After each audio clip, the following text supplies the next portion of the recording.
O áudio que vocês vão ouvir agora é parte do podcast Xadrez Herbal. Caso vocês queiram ouvir mais sobre esse assunto e outros temas de política internacional, é só ir em xadrezherbal.com. Bem, passemos agora para o match, no qual eu e o Felipe daremos aquele tradicional peão pela nossa quebrada latino-americana.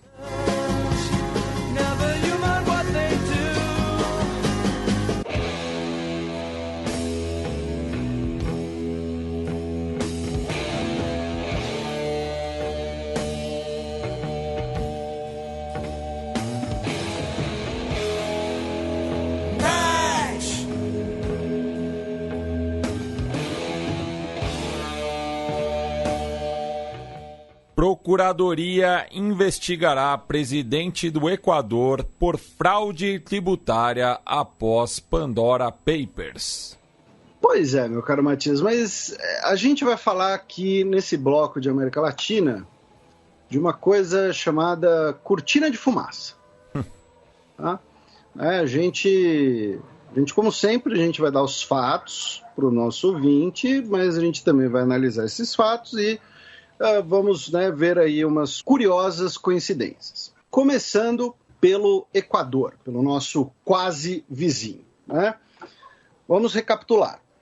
A gente, no último programa, debateu bastante sobre os Pandora Papers e os Pandora Papers mostraram que o Guilherme Lasso, que é um dos homens mais ricos do Equador, um banqueiro, durante muito tempo foi ali um dos principais cabeças do Banco Guayaquil, que é um dos maiores bancos do Equador, ele teve mais de uma dezena de offshores, tanto no Panamá quanto nos Estados Unidos, na Dakota do Sul. Ele alega que todas essas offshores eram legais, que ele era a pessoa que mais pagava imposto de renda no Equador, e isso é um fato. Tá? Então, assim, pessoas que mais pagam imposto de renda no Equador. Número bruto. Primeiro lugar, Guilherme Lasso. Porém, a questão é que, pela lei equatoriana, que você explicou no último programa, candidatos à presidência, não basta ser não apenas o presidente, mas candidatos à presidência e a cargos no executivo, não podem ter dinheiro em paraísos fiscais. Não podem ter patrimônio em paraísos fiscais. Em alguns casos, não pode ter patrimônio sequer fora do Equador, dependendo lá do tipo de patrimônio.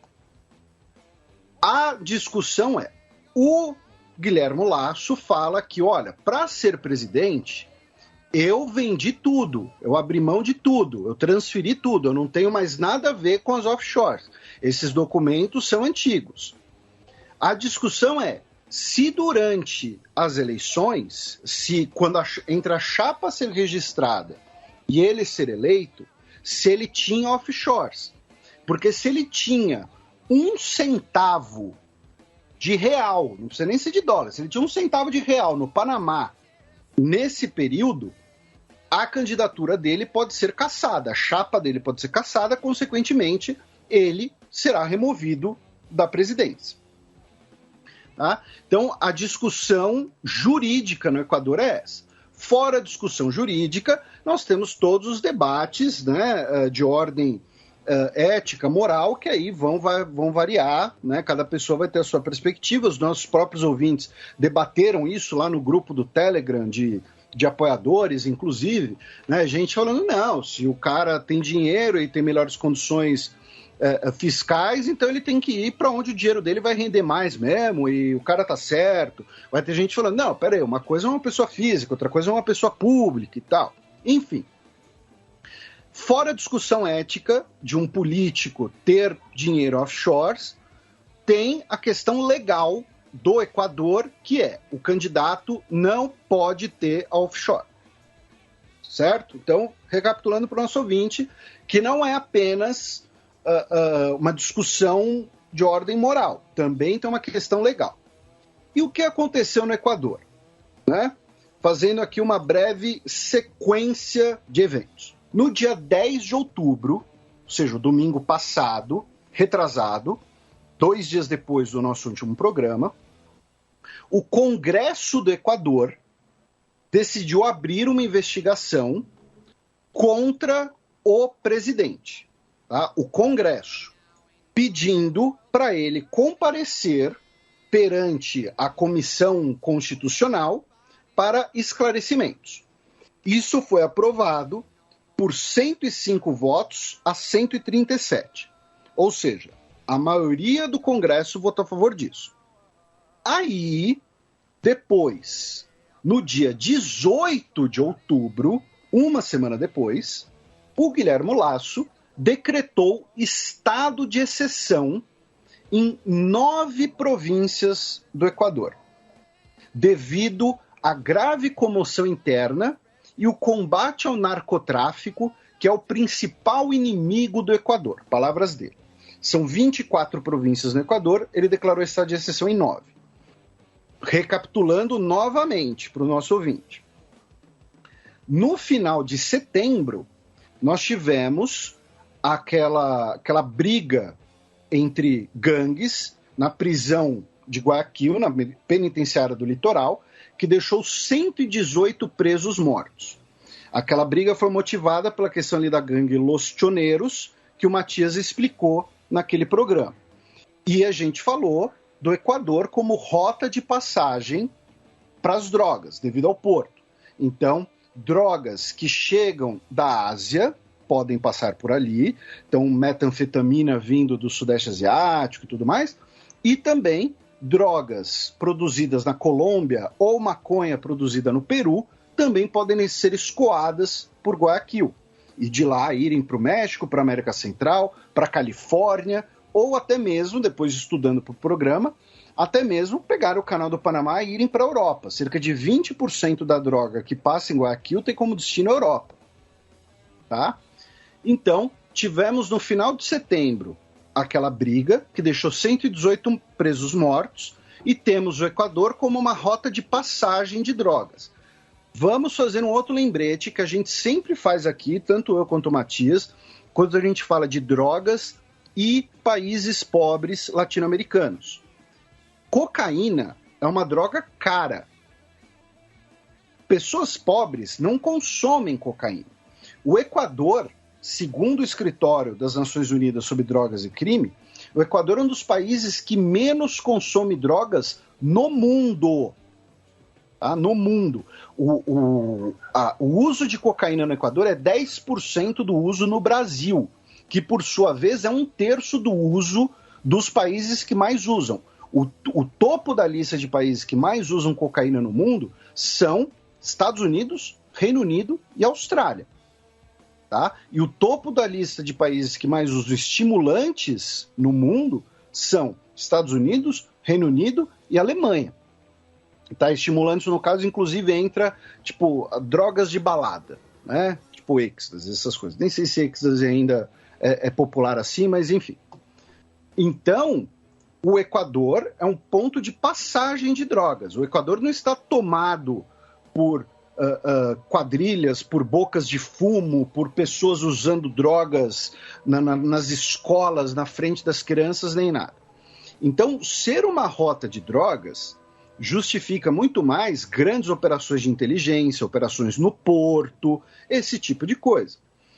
Você declarar o estado de exceção, que esse estado de exceção faz o quê? Coloca as Forças Armadas equatorianas em operações policiais com imunidade processual, tá? Imunidade de ação. Aquela discussão que teve, inclusive, aqui no Brasil, quando teve lá o pacote anticrime do Moro, né? Então aquela coisa do movidos por grande emoção e tal. Né? Então, a palavra do Guilherme Lasso foi: as Forças Armadas serão sentidas com força, tá? Então, olha só. E cabe lembrar que o Lenin Moreno utilizou de expediente parecido, né, também na crise política há 2 anos. Pois é. E aí, meu caro Matias, eu estudando aqui para o programa, eu tive a pequena curiosidade de verificar as províncias do decreto do Guilherme Lasso. Dessas 9 províncias que ele declarou o estado de exceção, a maior parte delas é no litoral. Talvez por motivos óbvios. Coincidência ou não, pode ser uma coincidência, mas quando a gente falou das eleições no Equador, né, o mapa eleitoral equatoriano, dessas 9 províncias, em 7 delas, o Guilherme Lasso foi perdedor nas eleições. Tá? E assim, se a briga no presídio, se a questão das drogas fosse o grande catalisador dessa militarização da segurança equatoriana, o conflito no presídio foi no dia 28 de setembro. Foram quase 2 semanas entre os 118 presos mortos e o Congresso equatoriano falando que o Guilherme Lasso tinha que prestar satisfações. E Felipe, só um detalhe, né, em relação às províncias, ele perdeu inclusive em Guayas, que justamente Guayaquil é a capital, que é a sua cidade natal, e perdeu para o Araúz tanto no primeiro quanto no segundo turno, sendo que o Araúz é natural de Quito, né? E a gente já explicou também toda a rivalidade que tem entre as duas principais cidades equatorianas, né? Então, mesmo jogando em casa, o Lasso perde. Pois é. Então, vejam, são 2 semanas entre a briga da prisão, o Congresso equatoriano falando dos Pandora Papers, e aí mais 1 semana até o decreto. Eu não consigo, e novamente, o Equador não é um país consumidor de drogas, ele é uma passagem de drogas, e é uma passagem muito clara, é o porto de Guayaquil. Não é que o Equador tem 20 portos diferentes, então a gente precisa verificar tudo que entra e sai aqui. Não, tem um porto claramente centralizado ali, um porto principal.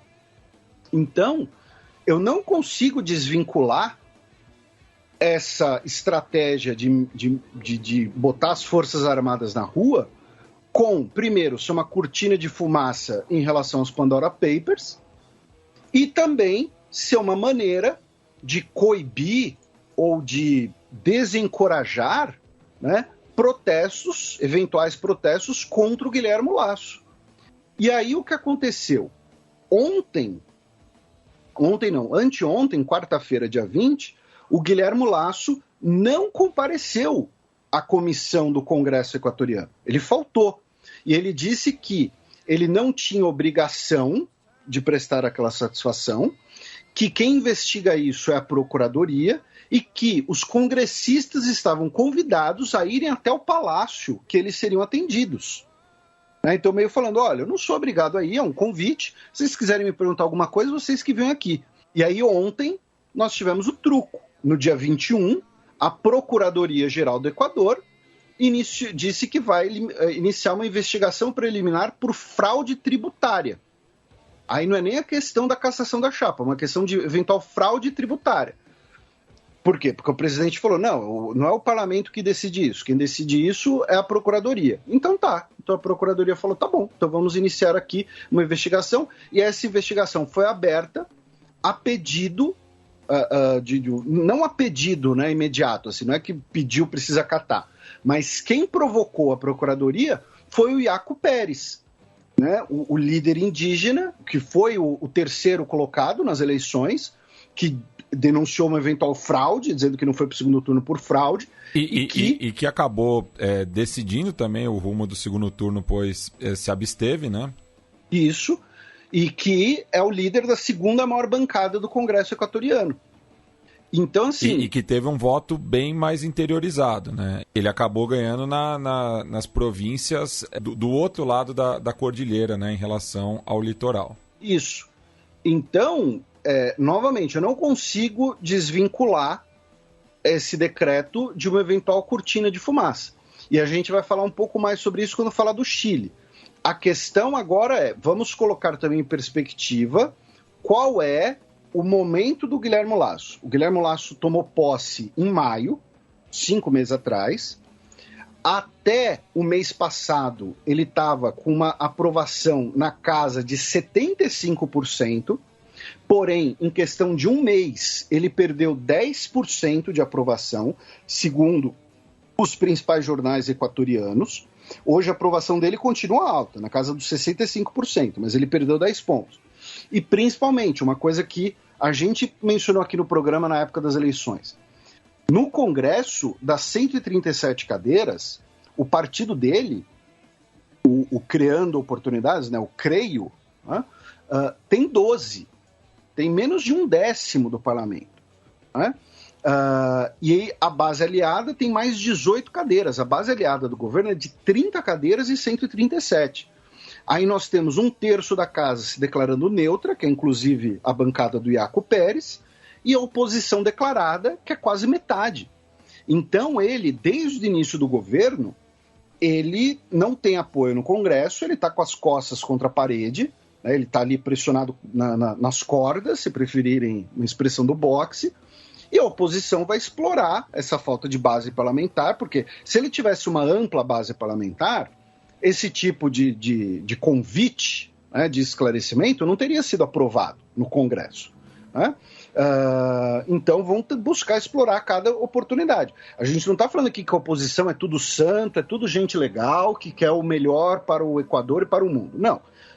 Também querem ferrar com ele, mas a estratégia dele, até por isso, que resta para ele? Se ele não tem o Congresso, ele tem a caneta de chefe do Executivo, então ele tem as Forças Armadas. Então ele foi lá e falou, tá bom, então eu vou pôr aqui as Forças Armadas na rua. Mas você vai pôr pra quê, presidente? É o tráfico de drogas. Né?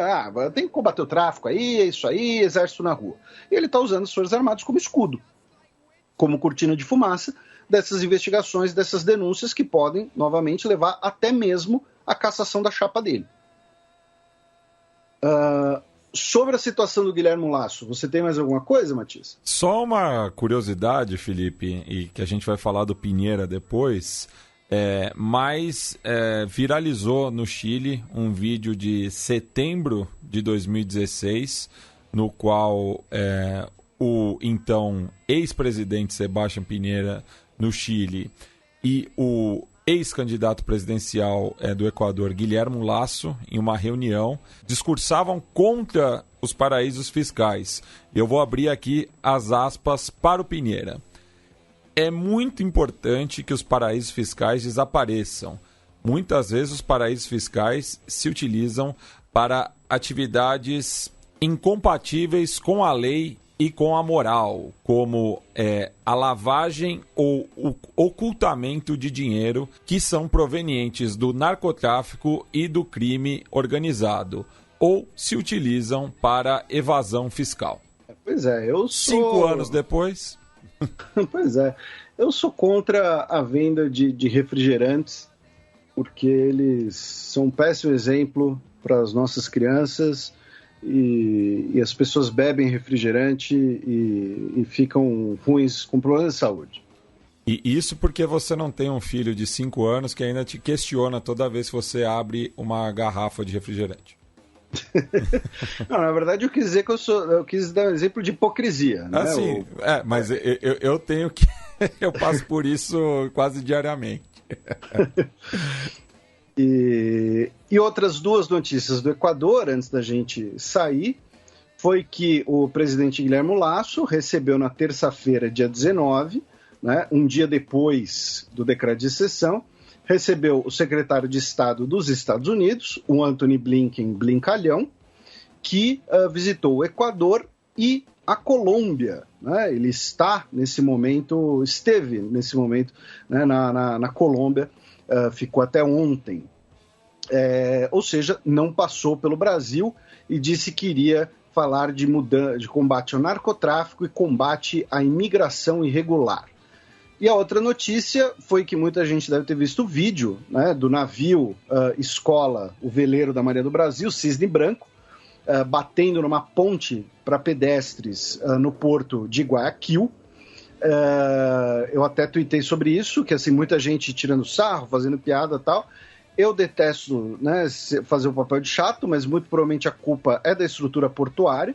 Né? Se vocês verem os outros vídeos que tem, né, o rebocador não está dando conta da correnteza, o navio piloto emborca, inclusive ele vira, tá?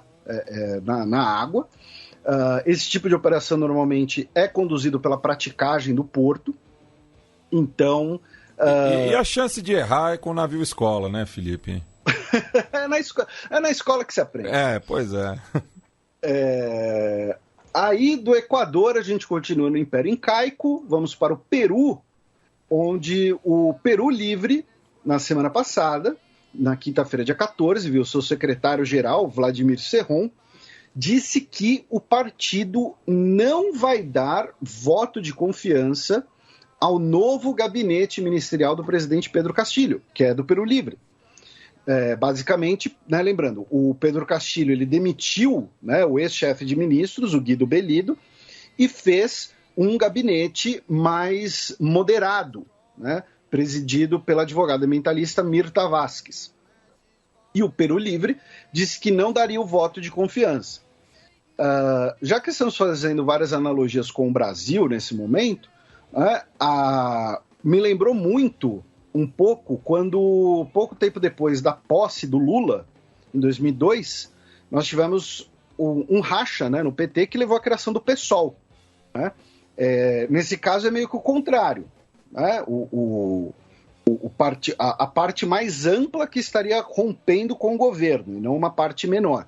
Né? Para os nossos ouvintes mais novos e tal, que não sabem, o PSOL nasceu como uma desavença interna ao PT, depois que o Lula é eleito presidente, e quando o Lula promove uma reforma da Previdência. Né?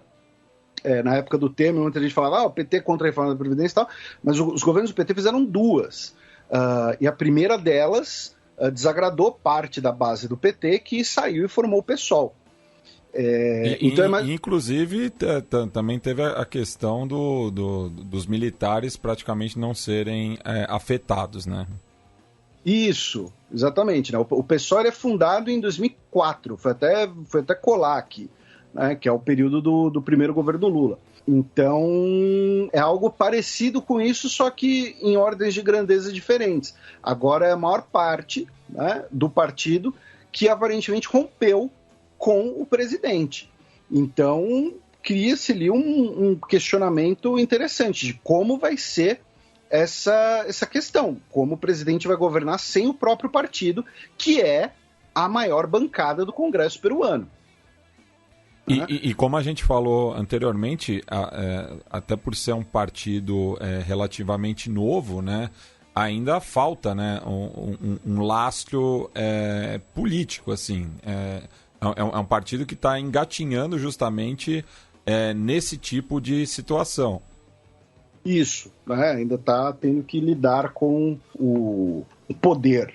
Do Peru, nós continuamos parcialmente no Império Incaico, vamos para Bolívia, né? Subimos ainda mais a ladeira, já que o ministro de governo da Bolívia, Eduardo del Castillo, na segunda-feira, dia 18, denunciou que nomes ligados a ex-presidente interina, autoproclamada Jeanine Áñez, teriam negociado, conspirado, né, com grupos paramilitares para assassinar o então candidato Luiz Arce, né, para impedir as eleições e depois eventualmente impedir até a sua posse. Segundo ele, seriam grupos paramilitares de origem colombiana com laços com os mesmos paramilitares que assassinaram o presidente do Haiti, o Jovenel Moïse, recentemente.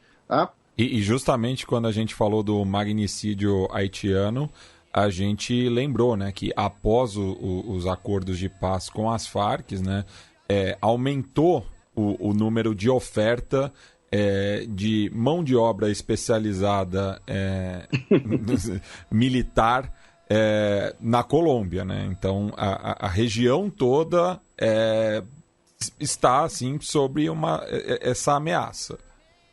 E o ministro publicou áudios, e-mails e fotografias que comprovariam essa denúncia, tá? E segundo ele, é por esse motivo, né, que o ex-ministro da Defesa, da Jeanine Áñez, fugiu logo depois para os Estados Unidos, né, para evitar ser colocado, né, nessas denúncias. Aí, da Bolívia, nós vamos para o Chile, lembrando, o presidente Sebastián Piñera, né, que está terminando o seu segundo mandato agora, é um dos homens mais ricos do Chile, e ele está nos Pandora Papers pelo fato de que um projeto de mineração que ele fazia, que ele tinha investimentos, tinha participação, ele vendeu para um grande amigo dele, um amigo e sócio, chamado Carlos Alberto Delano, numa negociação que ocorreu parcialmente nas Ilhas Virgens Britânicas. Segundo o Piñera, ele não tem mais participação em nenhuma empresa há mais de 12 anos, desde o seu primeiro mandato, tá? E que tudo isso já foi investigado e que nenhuma irregularidade foi encontrada. A questão é que a cláusula da venda do projeto, o contrato da venda do projeto de mineração tem uma cláusula que determina que não poderiam ocorrer mudanças regulatórias, senão elas invalidariam o acordo. Então, o Sebastián Piñera, ele acaba sendo alvo de uma suspeita de conflito de interesses. Por quê? Esse projeto de mineração fica numa região que ali perto tem um projeto de conservação ambiental. Tá? Salvo engano, é um local importante para a reprodução de algumas espécies de pinguins. É uma das principais áreas de biodiversidade do mundo. Pois é. E tem alguns pinguins que só existem ali e tal, né? Então, o que acontece? Vamos supor que um parlamentar chileno, o Matias, ele vai lá e manda um projeto de criar um grande parque nacional de preservação. E o Piñera vai lá e veta o projeto, dizendo que o projeto é muito caro, que não atende aos interesses da sociedade. Mas que, no fundo, ele estaria vetando o projeto, porque se o projeto inviabilizasse a mineração, ele perdia a bolada de 137 milhões de dólares. 152, desculpe, milhões de dólares. Tá? 152 milhões de dólares é uma quantia razoável de dinheiro para quase todos os seres humanos da Terra. Tá? Acho que só o Jeff Bezos, um ou outro, pode queimar essa grana. Tá? Pode abrir mão dessa grana tranquilamente. Tá? Então, o Piñera acaba sendo alvo, né, de um eventual conflito de interesses. Isso a gente chegou a explicar no último programa. Aí, no dia 8 de outubro, que foi a data do último programa, justamente, a penúltima sexta-feira, a Procuradoria do Chile anunciou a abertura formal de uma investigação contra o presidente, alegando que o contrato em inglês nas Ilhas Virgens Britânicas não havia sido incorporado nas investigações anteriores. Era um fato novo. Com isso, a oposição, que já estava se movimentando, se mexendo contra o Piñera, disse que ia pedir os procedimentos de impeachment. E aí, no dia 12 de outubro, o Piñera declarou estado de exceção e militarização a 4 províncias que fazem parte de 2 regiões. Né? Como o Matias já explicou aqui, o análogo ao Estado brasileiro é a região. A província fica dentro do Estado. A província seria, como aqui em São Paulo, chamam de macro-região.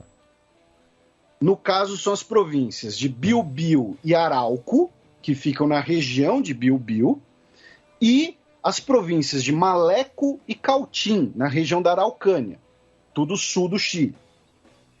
Ele é válido por 15 dias, pode ser prorrogado, e com esse decreto, as províncias ficam sob um comandante de defesa nacional designado pelo presidente. Tipo quando o Braga Neto virou governador do Rio de Janeiro, naquela operação de garantia da lei da ordem. A gente está fazendo um monte de analogia com o Brasil nesse programa. Quer dizer, a gente não, né? Eu, porque eu sou idiota. Supostamente, o decreto é motivado pelos protestos Mapuche, pelas disputas que você tem no sul do Chile. Lembrando, os Mapuche são a maior população indígena do Chile, são mais ou menos 10% da população, um pouco menos, 1,7 milhão de pessoas. Os Mapuche passaram a ser reprimidos no final do século XIX, com a chamada conquista do deserto pelo governo chileno. Até aquele momento, os Mapuches sempre deram um pau nos espanhóis. E os Mapuche não são reconhecidos pela Constituição pinochetista do Chile. Então, os Mapuche, eles enfrentam problemas legais para comprovar, para ter o reconhecimento da sua propriedade de terras, mesmo que sejam terras originalmente ocupadas, sejam terras que eles estão lá há séculos, mas eles não conseguem ter o que seria ali a escritura da propriedade, porque isso não é reconhecido pela Constituição. Então, você tem a expansão, né, de fazendas, de terras aráveis e de madeireiras no sul do Chile, que leva a confrontos pela terra. Isso a gente já falou aqui várias vezes no programa, o Matias já explicou várias vezes. O Matias é uma pessoa que tem vários conhecidos que são Mapuche. Quando teve lá o início dos protestos no Chile, a gente falou muito aqui no programa sobre esse assunto, então, obviamente, quis aqui um grande resumo, tá? O fato é, você tem um confronto pela posse de terras no sul do Chile, gerado pela expulsão de indígenas de suas terras ancestrais, sob a argumentação de que eles não conseguem comprovar a propriedade delas. Com isso, temos a formação de milícias armadas, tanto de fazendeiros quanto de Mapuche. Já tivemos pessoas mortas, inclusive no início desse ano nós tivemos pelo menos 2 pessoas mortas no sul do Chile. Pelo menos. Então, com o decreto, as Forças Armadas vão, além de governar as províncias, fornecer apoio logístico, tecnológico, de comunicação, vigilância, patrulhamento e transporte aos procedimentos policiais contra atos terroristas e do crime organizado. Aí, no dia seguinte ao decreto, no dia 13 de outubro, a bancada de oposição do Chile fez o pedido oficial para a abertura dos trabalhos para eventual impeachment do Sebastián Piñera. Que no caso do Chile chamam de acusação constitucional. Um nome muito mais legal, inclusive. Então, novamente, para mim, fica muito evidente a questão de uma cortina de fumaça. Por quê? Ok, você tem um conflito social no sul do Chile. Primeiro, vamos lembrar que a gente está tendo um trabalho de uma nova constituinte, que é liderada por uma Mapuche, inclusive. E no início do ano nós tivemos pessoas mortas. Nas últimas semanas, teve confronto, bloquearam uma estrada e tacaram fogo nos caminhões de madeireiras e tal. Não estou dizendo que nas últimas semanas foi tudo bem, estava todo mundo ali num mar de chocolate, né, cantando Hakuna Matata. Mas o timing do decreto acaba sendo muito curioso. Não deixa de ser curioso. Pois é, e alguns levantamentos nessa semana que a gente está gravando dão conta que a oposição já tem cerca de 76 votos, né? A oposição à esquerda, né? A antiga Concertación, já tem 76 votos, só que são necessários 78, né? Para que avance até o Senado. Mas existem 10 deputados de direita que podem complementar esses votos. E qual o cenário do Piñera, né, no Chile? É um cenário bastante distinto do Lasso. Né?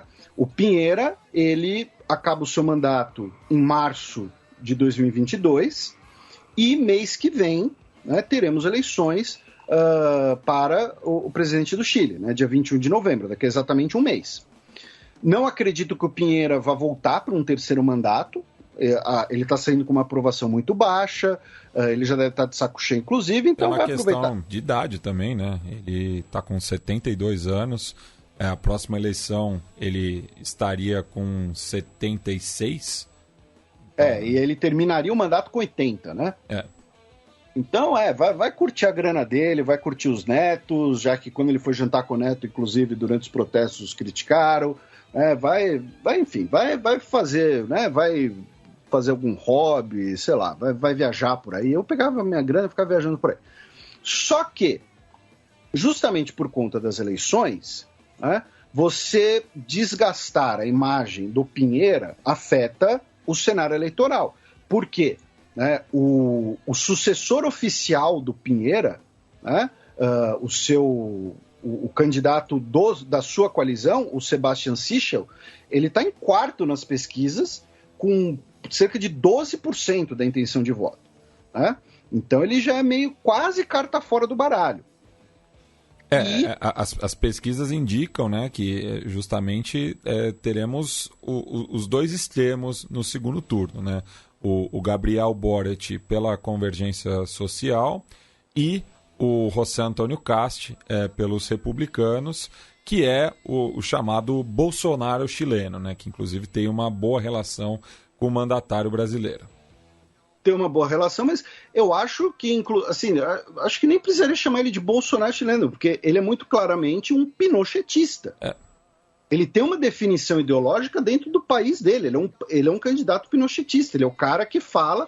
Ele é aquele cara que fala que, olha só, não, a ditadura Pinochet salvou o Chile de ser Cuba, desenvolveu o Chile economicamente, a esquerda cometia crimes, e você era uma guerra suja, então você tinha que torturar mesmo, porque o outro lado também cometia crimes. Ele é um pinochetista. Então, assim, essa é a coisa mais... eu estou falando isso da maneira mais gentil possível, inclusive. E assim, e é algo que a gente sempre tem que lembrar, por mais que a própria oposição chilena faça essa aproximação com o Sebastián Piñera, ele publicamente nunca defendeu o legado do Pinochet, apesar de ter o irmão mais velho dele ter trabalhado no gabinete, né? Exatamente. Recentemente, quando o comandante da escola de cadetes do exército chileno defendeu o Pinochet, ele aposentou o cara. Ele participou de várias solenidades no Museu da Memória. É o que você falou, o Pinheiro é um cara de direita, mas ele repudia o Pinochet e o pinochetismo. Então, assim, o José Antônio Castro não, ele é um pinochetista. O que, assim... quase, tá? Mas tem gente que vai ficar brava comigo, mas dane-se, nesse caso dane-se, tá? Se você acha que ser anti-Pinochet é igual a ser comunista, então virei o Lenin, porque o ser pinochetista deveria ser quase considerado como falar que a pessoa é abertamente nazista, tá? E lembrando que tudo isso sobre a ditadura Pinochet, ainda por cima não é verdade. Essa questão de desenvolvimento econômico, a desigualdade foi gigantesca, a maior crise econômica da história do Chile em 1982. Tá? Vamos lembrar que falar que defender o Pinochet é defender um cara condenado por crimes contra a humanidade, por tráfico de drogas, por corrupção e contrabando de armas. Tá? O Pinochet era um criminoso. Vamos botar em palavras muito claras. Mas e o Fidel, e o Lula? A gente está falando da eleição do Chile. O Pinochet era um criminoso, ponto final. Não vem com e não sei quem. Então você tem um candidato pinochetista em segundo lugar nas pesquisas, com mais ou menos 23% da intenção de voto, é bizarro. Tá? E é o que você falou. E aí o candidato que está indo junto com ele é o Boric, que é o candidato mais à esquerda, né, dos principais pré-candidatos. Ele é mais à esquerda, inclusive, que a própria Concertación, ele que é da convergência social, né, como você falou. Então, você ter esse desgaste Vamos fazer aqui um fio, né, de ligações, né? Pensando aqui. Você desgastar o Piñera, aí você, por tabela, desgasta o irmão dele e, por tabela, desgasta o José Antônio Cast. Então, novamente, a gente não está falando que a oposição do Chile ou do Equador ou de qualquer lugar é tudo formado por santos que não tem interesses políticos. Claro que tem. Tá? E, novamente, se o Piñera não tivesse no fim do mandato e não tivesse com a imagem popular muito baixa, talvez o Congresso chileno nem pensasse em impeachment. Mas, no cenário atual, mesmo com o Piñera de saída, é interessante para a oposição desgastar a imagem da direita como um todo no Chile, por conta das eleições do mês que vem. E por tabela dá para fazer essa relação. Piñera, irmão do Piñera, Castro. Vamos para a Argentina, brevemente, com duas notícias. A primeira é que o governo, via seu secretário de Comércio, Roberto Feletti, na semana passada, quarta-feira, dia 13, anunciou um congelamento por 90 dias nos preços de 1.247 itens básicos de alimentação e higiene. Isso é, obviamente, uma medida eleitoreira, porque teremos as eleições de midterm na Argentina, daqui a pouco, para renovar parte do Congresso Nacional, O Macri fez a mesma coisa e assim, congelar preço, né, é coisa que é feita aqui no Brasil, né, foi feita no Brasil na época do Sarney e tal, e a gente sabe que não funciona, né? Mas, novamente, é uma medida eleitoreira, tá? Não vai funcionar, porque depois volta com tudo na inflação, vai ter mercado paralelo, vai ter todo esse tipo de coisa. Então, a gente sabe que não adianta, mas pode ajudar nas eleições. E a segunda notícia foi que a juíza de Buenos Aires, Maria Servini de Cuba, ordenou, tá?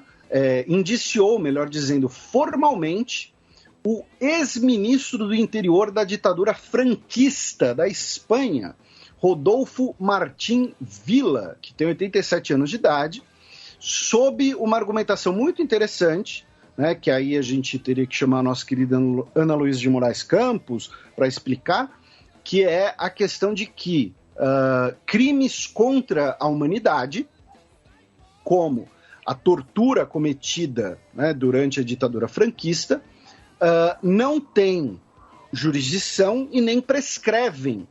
Tá? Então, pelo princípio da justiça universal, tá?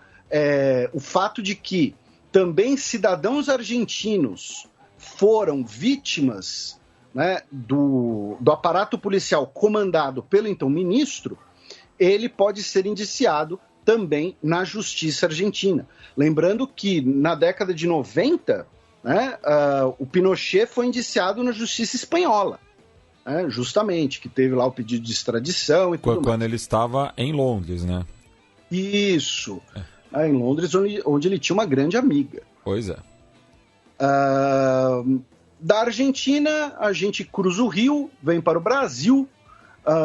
O Brasil que participou, né, no último dia 12 da reunião ministerial de comércio e investimentos do G20. A delegação brasileira foi chefiada pelo secretário de Assuntos Econômicos e Comércio Exterior do Itamaraty, o embaixador Sarkis Sarqui. Também tivemos a autorização do governo brasileiro para que militares dos Estados Unidos participem de exercícios militares na região do Vale do Paraíba, de 28 de novembro a 18 de dezembro desse ano, ou seja, a partir ali do final do mês que vem. A operação vai ser realizada nas cidades de Resende e Lorena, tá? Resende, inclusive, né, onde fica a Academia Militar das Agulhas Negras, que é a Academia Militar do Exército Brasileiro. O chanceler Carlos Alberto França se encontrou com o ministro de Relações Exteriores do Uruguai, o Francisco Bustilho, em Montevidéu, no dia 18 de outubro, para discutir o Mercosul. Muito provavelmente uma reunião para discutir o fato de que o Uruguai anunciou que estaria interessado em assinar um acordo, né, um acordo comercial com a China por fora do Mercosul. Então, imagino que tenha sido essa uma das principais pautas da conversa.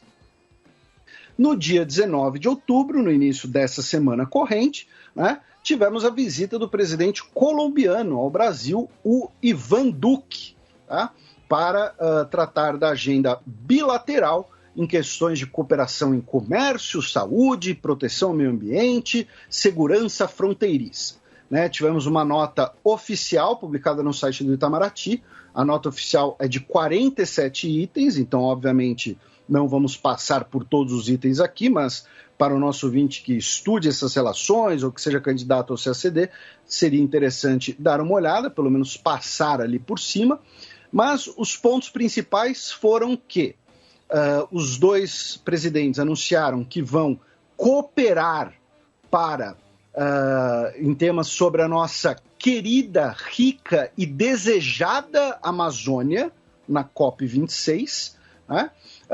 Falando de temas como soberania e questões de meio ambiente, e também que a Colômbia estaria interessada em adquirir mais aviões da Embraer, tanto Super Tucanos quanto os novos aviões de transporte. Tá? Então, teriam sido essas duas pautas principais. Outro assunto em relação ao Brasil é que chegaram ao país 7 juízas afegãs que foram acolhidas pelo Brasil, chegaram nessa segunda-feira, dia 18, parte de um grupo maior de 26 pessoas, incluindo maridos e filhos e parentes próximos das juízas. Tá? A operação foi encabeçada pela Associação dos Magistrados Brasileiros, a pedido da Associação Internacional de Mulheres Juízas, com informações da nossa queridíssima Flávia Mantovani, na Folha de São Paulo. Outra notícia envolvendo o Brasil é que a Comissão do Senado dos Estados Unidos, responsável pela alocação de recursos do governo dos Estados Unidos, vetou que recursos do país sejam destinados a ações no Brasil, na região de Alcântara, no Maranhão, que envolvam a remoção de comunidades indígenas e quilombolas. Né?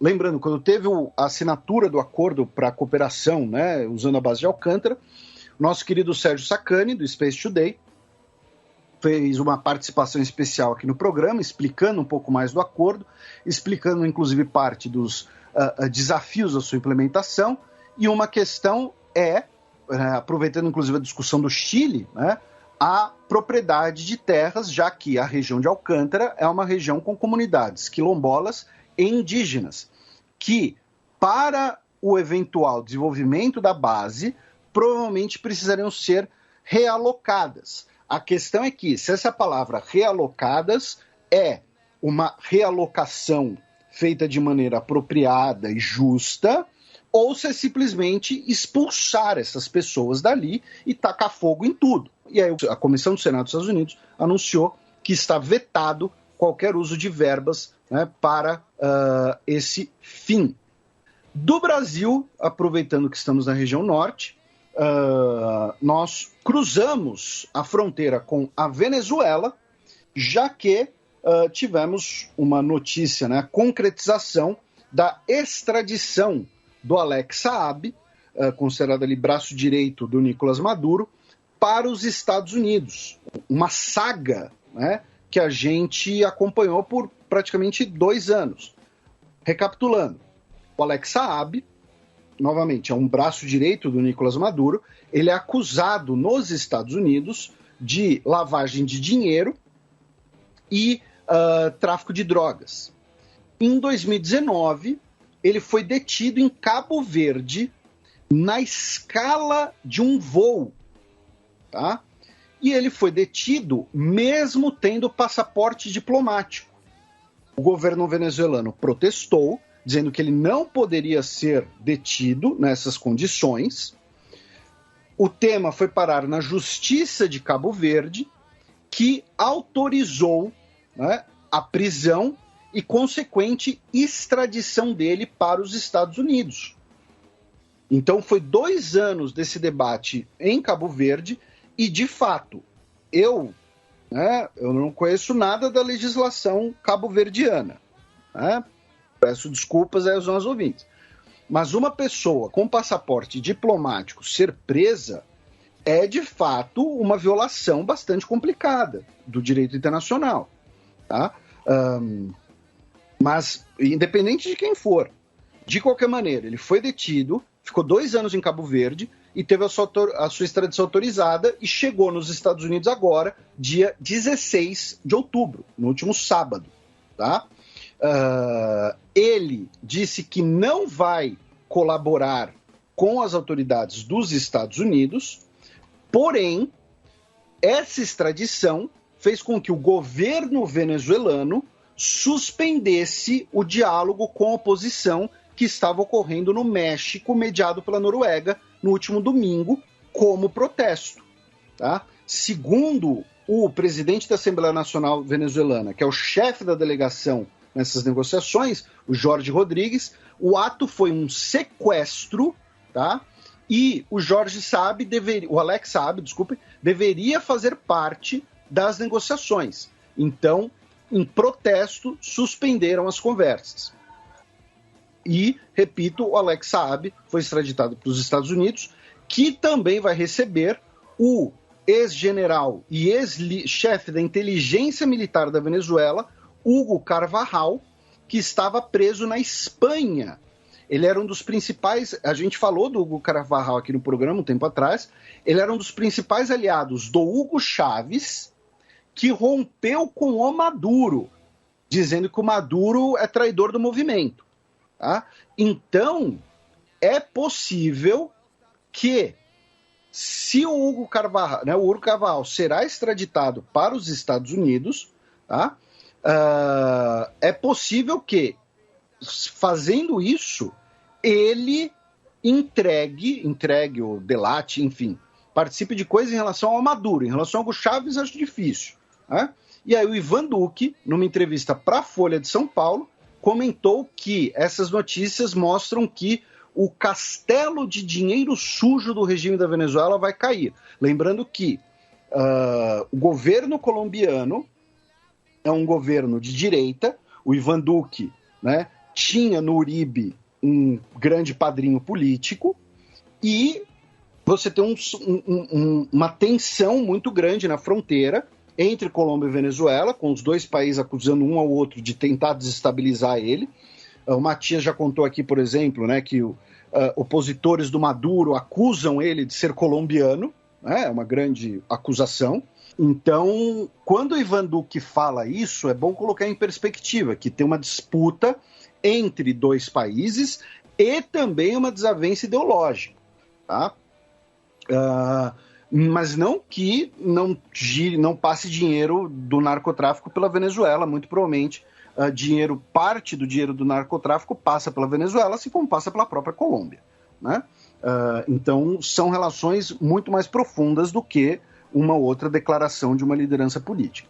Tá? A gente já falou aqui, por exemplo, da presença, né, da eventual presença do Hezbollah na Venezuela, né, a aproximação entre Venezuela e Irã por conta da política de sanções dos Estados Unidos, que fez os dois países se aproximarem. Então, o iceberg é bastante profundo. Da Venezuela, nós vamos até o Haiti, onde uma gangue chamada 400 Mawozo sequestrou 17 missionários dos Estados Unidos e do Canadá e exige uma recompensa de 17 milhões de dólares, 1 milhão por cada um dos missionários. Dentro do grupo estão 5 crianças e 6 mulheres. Tá? Então, esperemos que tudo se resolva bem, que não tenham pessoas não sejam mortas, né, nesse desdobramento desse crime. Do Haiti, vamos para Cuba, onde, na quinta-feira da semana passada, o governo cubano rejeitou o pedido da oposição de realizar uma manifestação no dia 15 de novembro. O governo cubano disse que os organizadores são apoiados pelos Estados Unidos e desejam derrubar o governo cubano. Tá? Dizendo que não por conta disso, não seria uma manifestação legítima, mas sim um ato de provocação. Tá? O governo disse que mesmo o artigo 56 da nova Constituição protegendo o direito à manifestação, esse tem que ser um direito exercido de maneira pacífica e legal e que não pode ser exercido em detrimento de outros direitos. Tá? Um dos líderes do pedido pela manifestação é o diretor de cinema, o Júnior Garcia, né? Júnior com Y, numa moda que o Matias também já explicou aqui, que é consequência da presença soviética, né, em Cuba, e que transformou o Y ali, né, em moeda comum, na hora de num batizar. Fenômeno que muitos nomes com Y em Cuba. De Cuba, nós vamos para o México, onde as fronteiras com os Estados Unidos serão reabertas a partir do mês que vem. Né? As fronteiras estavam fechadas por questões sanitárias, né? Então pessoas totalmente vacinadas e documentadas poderão viajar, transitar pela fronteira. Infelizmente, ao mesmo tempo, cerca de 1,7 milhão de pessoas já foram detidos pelos Estados Unidos tentando cruzar a fronteira entre México e Estados Unidos de maneira irregular esse ano. Essa é a cifra mais alta já registrada, tá? Repito, é a cifra mais alta de pessoas detidas na fronteira. Isso significa tanto que você tem mais pessoas tentando chegar nos Estados Unidos por conta da pandemia, por conta de questões domésticas dos seus países, né, violência das gangues, por exemplo, né, no Triângulo Norte e tal, terremoto no Haiti, e também que, como a gente avisou, todo mundo achando que o governo Joe Biden ia ser lá o governo, né, colorido, de unicórnios e arco-íris. Não, nada a ver. O aparato, né, de policiamento, o aparato ali de controle de fronteira, de repressão, continua igual, se não mais intenso. Uma dessas pessoas, inclusive, que foi detida no México, na verdade impedido de entrar no México, foi um ex-líder da Farc, o Rodrigo Granda, que foi um dos negociadores do acordo entre as Farc e o governo colombiano. Ele tentou entrar no México para pedir asilo, dizendo que ele sofre uma perseguição política dentro da Colômbia, porém, como havia um mandado de prisão contra ele, né, por conta das suas atividades com as Farc, ele não pôde entrar no México e foi devolvido para a Colômbia. Tá? E ele acusou o Alerta Internacional, dizendo que veio com colaboração do governo paraguaio. Tá? Do México, a gente cruza a fronteira sul com duas notícias guatemaltecas. A primeira, que no último sábado, dia 9, 126 pessoas, a maioria delas haitianos, foram resgatados de dentro de contêineres enquanto eram traficadas por coiotes para dentro dos Estados Unidos. E a outra notícia é que ex-militares guatemaltecos incendiaram veículos na frente do Congresso e invadiram o prédio do Legislativo do país, exigindo que os parlamentares aprovassem uma indenização para os veteranos da Guerra Civil. Lembrando que a Guerra Civil guatemalteca ela foi extremamente violenta, ela durou quase 40 anos, né, de 1960 até 1996, deixou centenas de milhares de mortos, muitos deles indígenas, com diversas denúncias, inclusive de uma política genocida, intencionalmente genocida, contra comunidades indígenas pelo governo guatemalteco. Tá?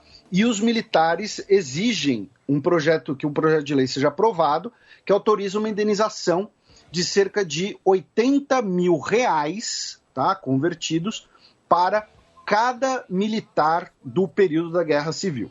Lembrando que a gente repercutiu, né, recentemente, quando da morte do general golpista, o José Efraim Rios Montt, que faleceu em abril de 2018, que havia sido acusado justamente pelo genocídio, né, das populações nativas da Guatemala no contexto da Guerra Civil dos anos 80. Né? E além, né, desses militares reformados terem